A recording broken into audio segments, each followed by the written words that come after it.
So, as Jeremy says, we're going to talk today a little bit about the transformation that I think needs to happen and that we need to collectively help try and make happen. And then we're going to have a little bit of a part as well as to how On Purpose is trying to help with that transformation and our latest strategic thinking that we've been engaging with. So, in 1859, Charles Dickens, who I assume people here are familiar with as well, published his book, which is called A Tale of Two Cities, which in the UK is very famous, and in fact the two cities of the title are Paris and London, maybe appropriately. And the opening line, the first few words, nearly everyone in England can quote. And he says, "It was the best of times, it was the worst of times." And I actually have a feeling that at this point in time, we have a similar feeling. You know, we are kind of poised sometimes between despair and hope, between anxiety and confidence about the future, and it feels sometimes between danger and opportunity. And I think that is the case even in the kind of areas that we all work in, even in the impact space, even in the social innovation space, even in the systems innovation space. I think we have this kind of dichotomy, if you like, where we're not quite sure where it's going to go. And I also think, by the way, that even in the social innovation, even in the impact space, even in the systems innovation space, a lot of the work that we do is maybe not contributing to creating the best of times. It is not necessarily experimenting with ways which will lead genuinely to a deep transformation of the economy that we need. Quite a lot of the innovation, I think, that is happening, you hear words like now, the latest one that is fashionable in England at least is ESG, so CSR, sustainability, all these things, I actually think are often trying to innovate in what I would call incremental ways. By that I mean that they are trying to innovate within the existing system, and because of that, I call that actually dangerous incrementalism. Dangerous incrementalism because the current system we have is dangerous because it is clearly not sustainable. So you have these two options almost of what I would call transformative experimentation and dangerous incrementalism. And I'm reminded of that marketing quote that you hear sometimes where the marketing director says, "I know that 50% of my marketing budget is wasted. I just don't know which 50% it is." And I think sometimes we have the same problem in the space that we work in as well. We don't quite know which is the innovation that is actually going to work and is going to help get us to a genuinely transformed economy, transformed organizations, and which is actually just dangerously extending and prolonging the current system. And so what the talk is today really about is trying to help us think about, well, how can we get better at recognizing which innovation or which ways of working are actually leading us towards catalyzing something genuinely different and transformational versus what is not. And I'll give you one thing up front, it's not about impact measurement. I don't believe this is something that you can measure or quantify or do carbon footprints for or whatever. That's not the kind of level that we are talking about.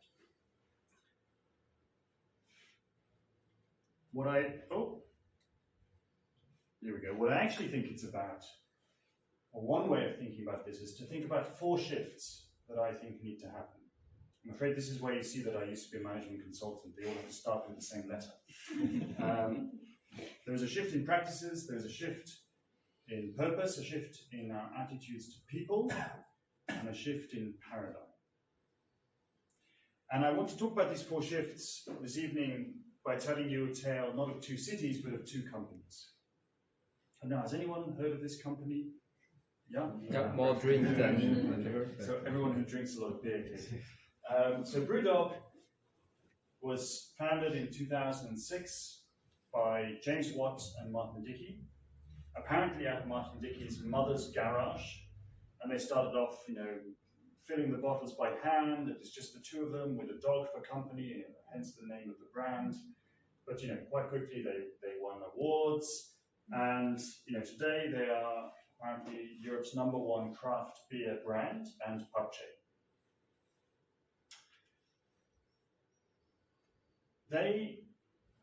We'll come back to that. The second company that I want to tell you about, I just keep on downwards arrow. Here we go. This one I assume most of you have heard about.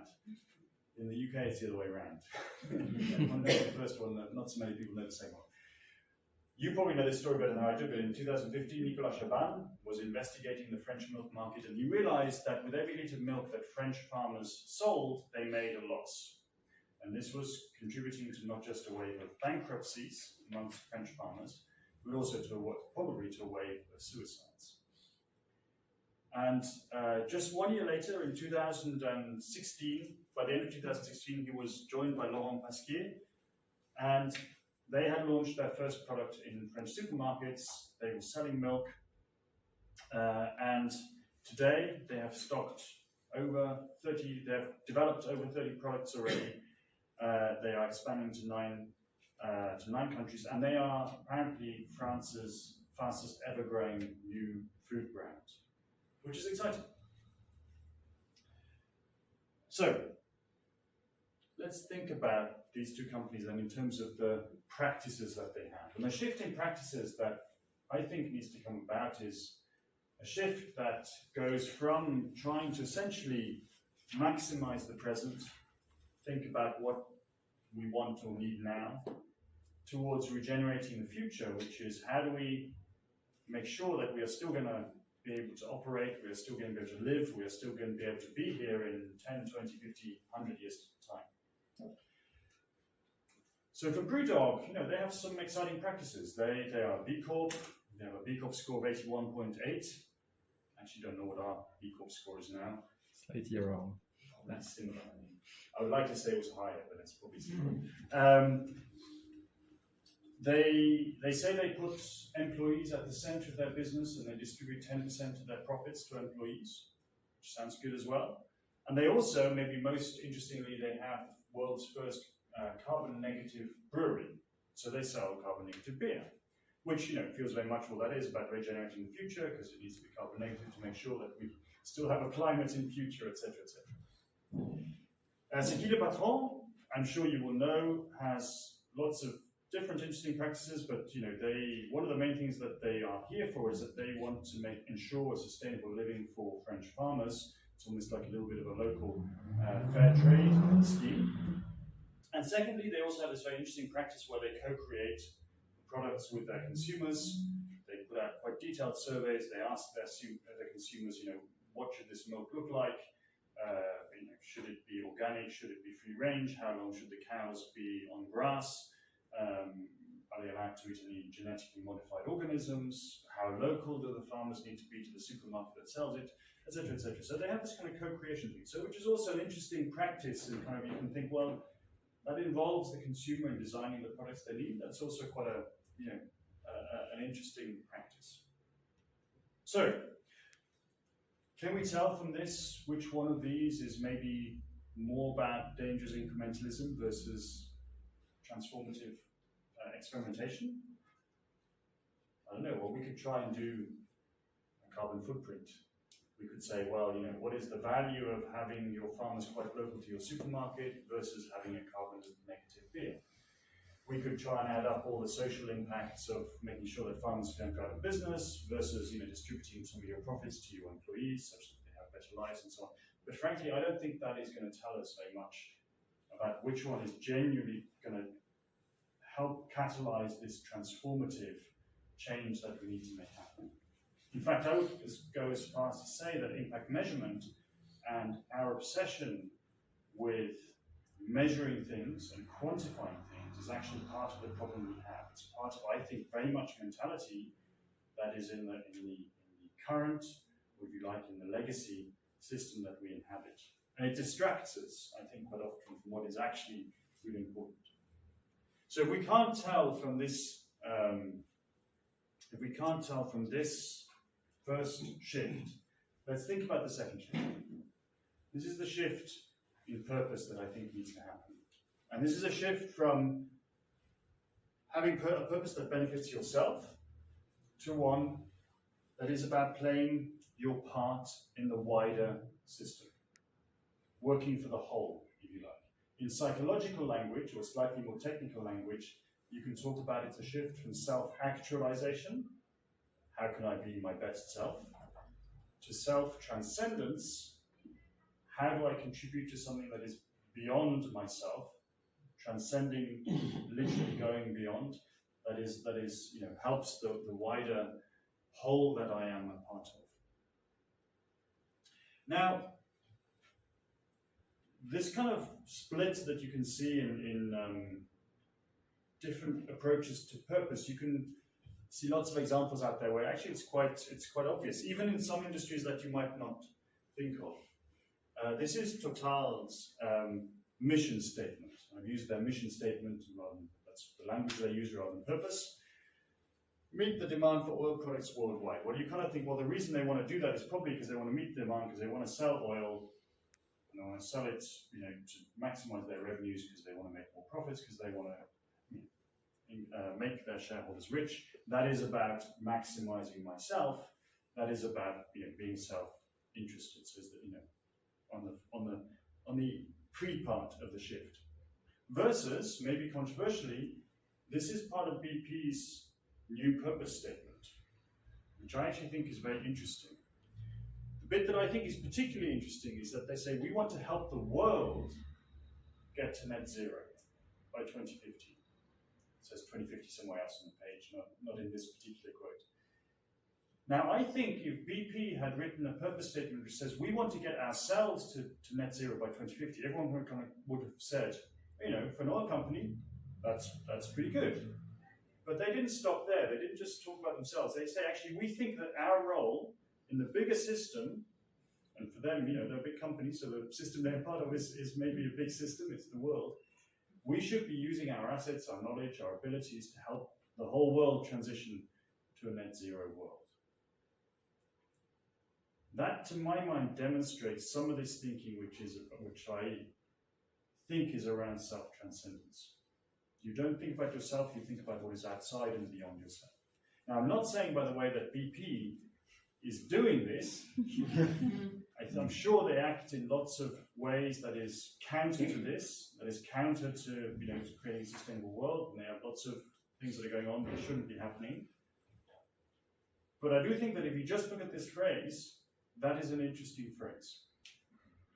And it also demonstrates that at least, I guess, at the leadership or whoever kind of came up with this, there is some thinking that seems to be kind of going beyond the company itself, which is good. A second example is from the chocolate industry. This is Hershey's. They want to have undisputed market leadership.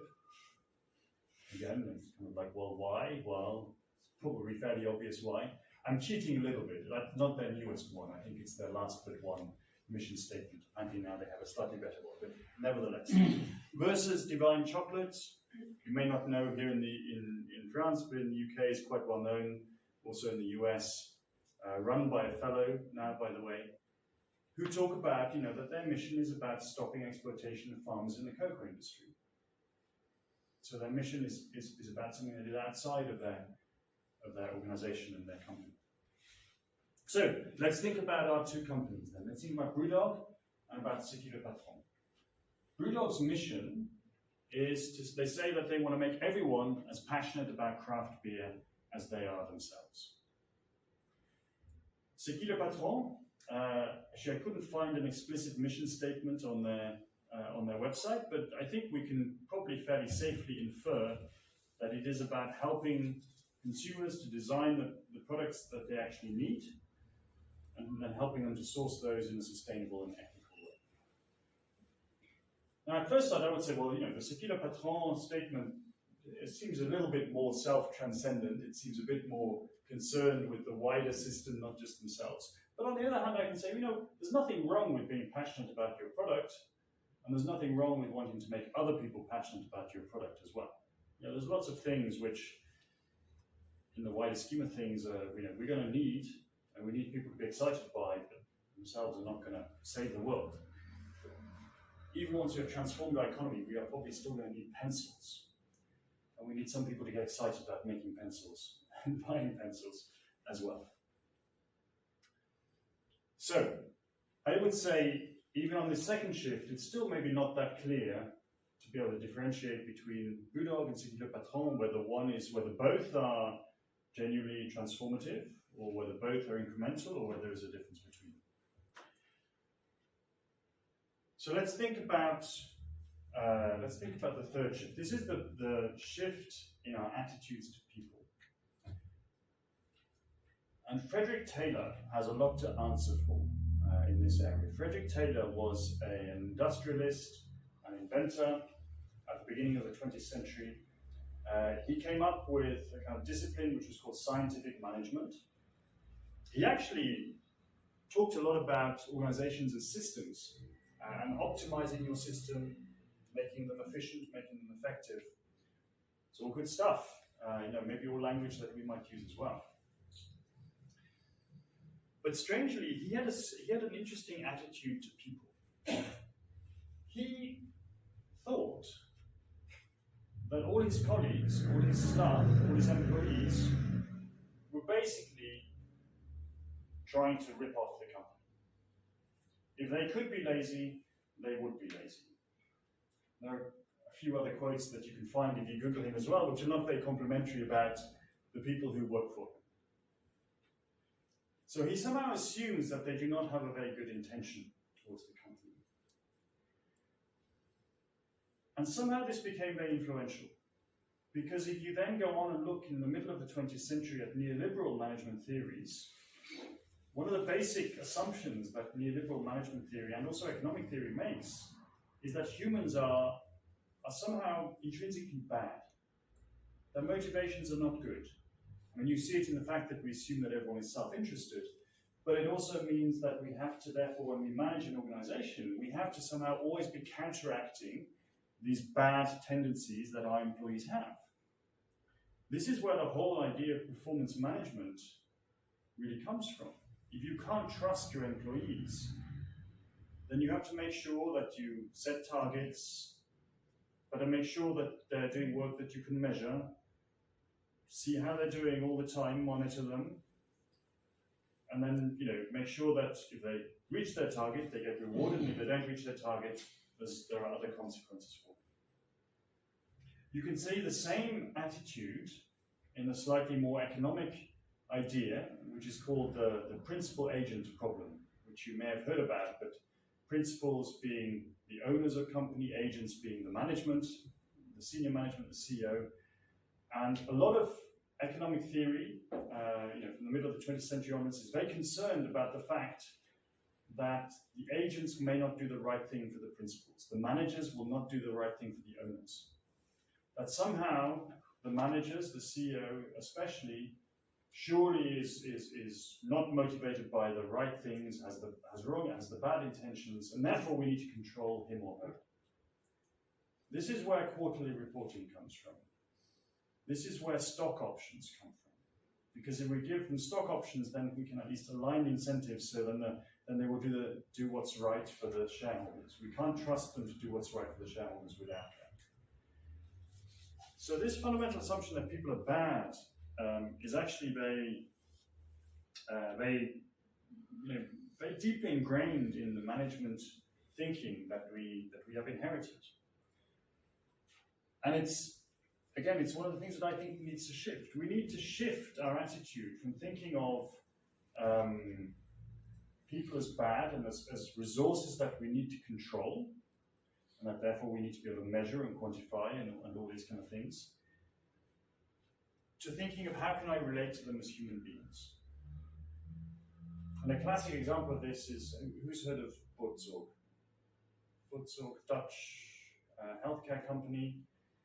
I don't know whether you know, but the kind of community healthcare industry is highly controlled. Right? Often in these kind of organizations where you have nurses going into people's homes and providing them with care, you will sometimes have kind of monitoring systems which literally kind of monitor how long it takes them to do an injection, how long it makes them to make a cup of coffee or a cup of tea. And they have targets for, injection can be 2 minutes, cup of tea, 1.5 minutes. And they even get incentivized to the point, or, kind of monitor to the point where the time that it takes them to travel from one patient to the next does not count as work time, that they have to do in their own time because they want to incentivize them to travel as quickly as possible. Now, maybe in France you have more civilized ways of doing this, but in England at least, I'm not saying it's the case in all organizations like this, but it's not uncommon for that degree of control and monitoring to be in place.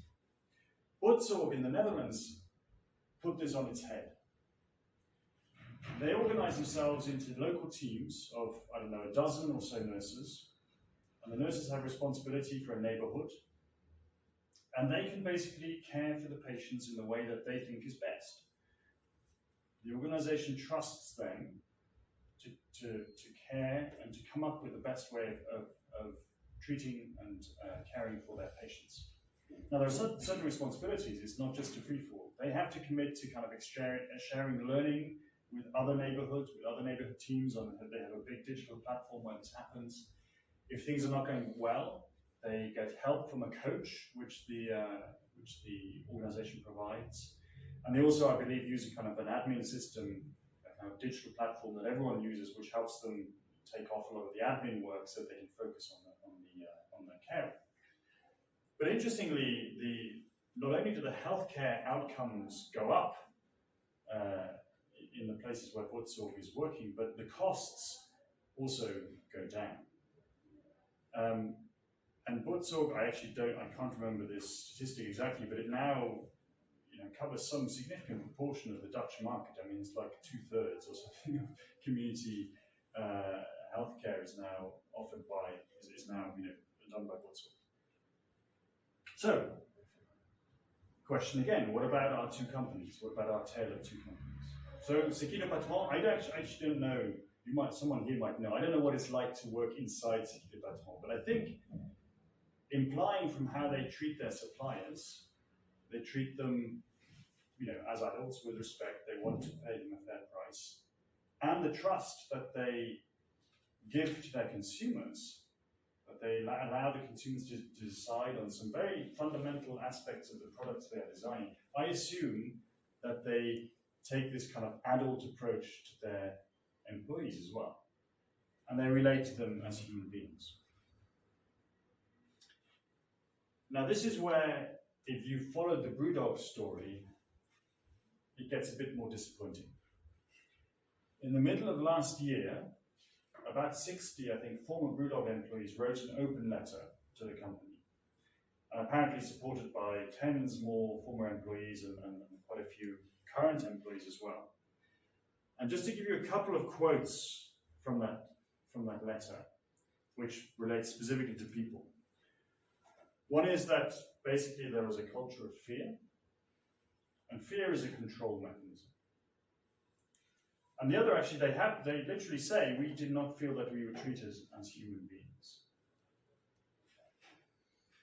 Now, this is odd, because we just heard that in their practices, they put their employees at the center of their business, and they distribute 10% of profits to employees, and so on and so forth. So, but they clearly don't seem to live up to that. So why is this happening?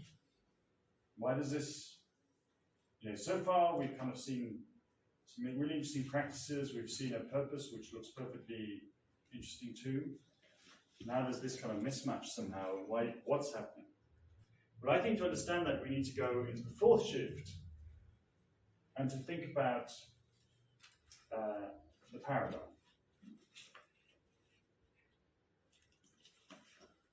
And if I go into this one and I give you a couple more quotes from the Brewdog letter, they say a couple of things which are quite telling. One is, you claim to save the planet, but actually it's not underpinned by very much. So they have this carbon negative beer that they make a big fuss of. But in the open letters, it also describes that they hired private jets to fly across the Atlantic to, when they were opening the US. and they had to get kind of employees to pile into the jet and come with them just to justify the cost of the jet because they didn't actually have enough people going. So it doesn't feel like that's very authentic or that they really believe in that idea of wanting to be environmentally sustainable. Maybe most tellingly, they say that actually your purpose was about, or is about, growth.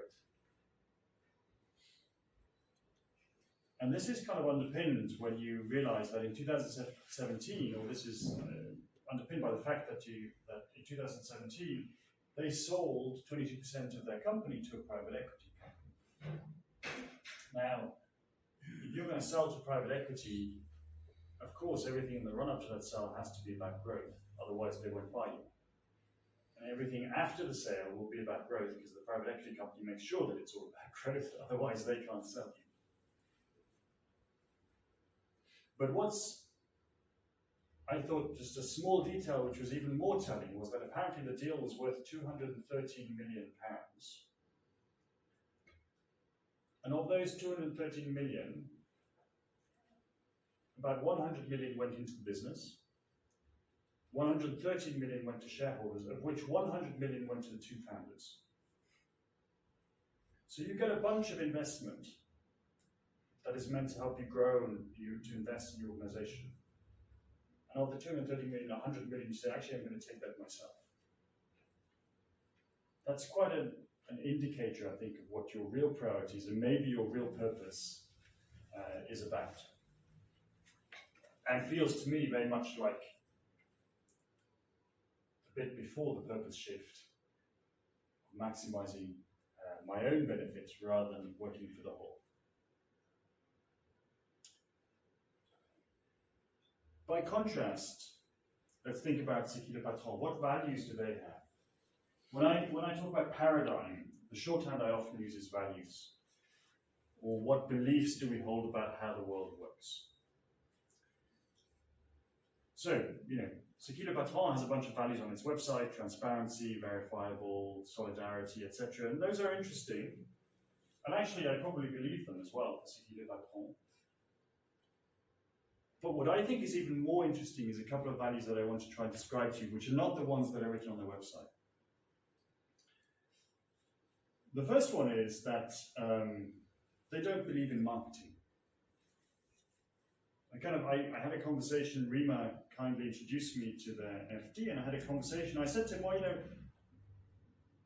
well, what kind of people are your consumers? Do you have, how do you segment your consumers? He said, oh, we don't really know. I said, well, why don't you know?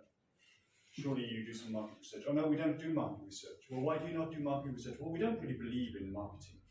Well, why do you not believe in marketing? Well, we have a lot of ex-marketeers in the company, and they kind of say, basically marketing is about trying to figure out how can you sell something that's going to be quite expensive, and it's, how can you create a product that's going to be attractive, not actually necessarily the one that's needed. So what we prefer to do is we ask our consumers, what is the next product that you want us to make? And we always have a survey open, and people vote for whether next they want to have eggs, or they want to have flour, or they want to have butter, and that way we're not manipulating what they actually need. So we don't believe in marketing. You see, I think that value, or that approach, that paradigm, is really, really interesting. And the reason I think it's really, really interesting is because it's profoundly countercultural.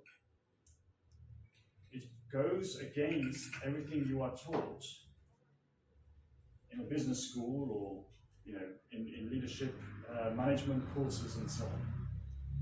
This is genuinely experimenting with something that could be very different, that could be transformative. The second thing I want to tell you, well, I've already told you a little bit about, and you probably know that this idea that their consumers help them design their products and decide, not just design, they don't just input, they actually decide whether the milk should be free range, whether, how close it has to be to the supermarket, how many months a year the cows should be on the grass, and so on. And they decide, when you think about it, this is amazing, they decide what price the milk should be sold at in the supermarket. Given that their purpose is that they want to provide a sustainable price for the farmers, the fact that they let their consumers decide what the price is not only surprising, but again, profoundly It goes against everything we are taught in traditional economics and management. Because from a traditional economic point of view, you say, well, of course, the consumers will optimize their own self-interest. They will try and get away with the lowest price that is possible. And so, you know, if you want to provide sustainable price for the farmers, don't let the consumers decide. That is not what Ce qui le patron does. Ce qui le patron believes in the wisdom of the crowd. I think a lot of people do that these days. But the really interesting thing is that they believe that the wisdom of the crowd is ethical. And that if you provide the crowd with the right information, enough information, they will make an ethical, sustainable, if you like, regenerative decision. And a few weeks ago, I'm told, or I read on the website, you probably know this already, that fascinatingly, the consumers voted to increase the price of milk. In a cost of living crisis, where again, you would assume that the consumers would say, oh my goodness, we all have less money, we have to pay less. They actually voted to increase the price of milk because they realize that all the inputs for the farmers are more expensive now as well. So it's not that I think there is a right set of values to have, or there's a correct paradigm to have, but I think it's exciting to experiment with countercultural or counter-ideological, if you like, values. Now, the reason why this is important, I think, is that in systems, as you may well know from the iceberg model of change, which you might have had in your training, systems are determined from the bottom of the iceberg, from the values, from the paradigm, from the worldview.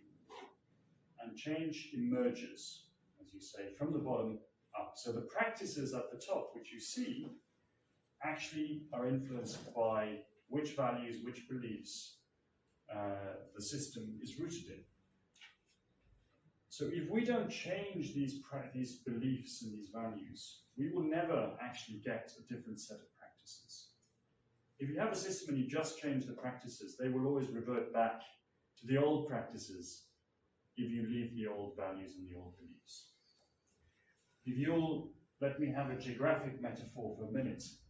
If you think of a geometrical metaphor for a minute. If you think of our current system as being two-dimensional, in the X and the Y plane, if the only thing we do to kind of come up with new innovations is to use parts of the X-axis and parts of the Y-axis, we are never going to come up with something fundamentally new. It's always going to be within the same plane, within the same XY plane. It's always going to be in the same system.